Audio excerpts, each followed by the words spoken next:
are currently at the charcoal production facility of Carbon Trading.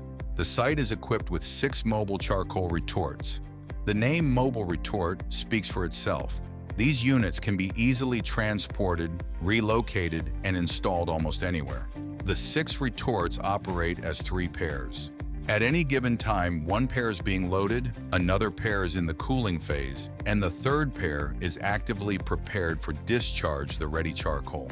Facilities like this require a large area for storing raw materials, although very little preparation of the wood is needed. Each retort can be loaded with approximately 9 cubic meters of wood, under ideal conditions when the logs are straight and cut to 1 meter lengths.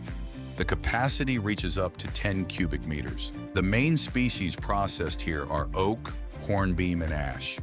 From 10 cubic meters of wood, the average charcoal yield is about 2 tons.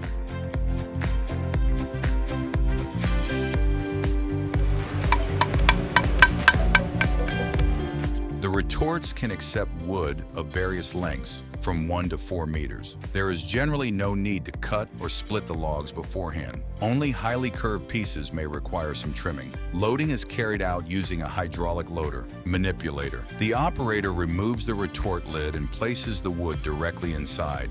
Once loaded, the retort is sealed. The edges are covered with sand to ensure airtightness, and the production cycle begins. A complete operating cycle takes approximately 3 days, including the cooling period. Freshly cut wood is loaded into the ModEco Mobile retort. During the first 24 hours, the wood dries and begins releasing gases. This marks the start of the pyrolysis process. The actual pyrolysis stage lasts about 12 hours. As a result, the entire carbonization process takes roughly 1.5 days. After that comes the cooling stage, which requires another 1 day. Once the charcoal has cooled, it is unloaded, the retort is reloaded with fresh wood, and the cycle starts again.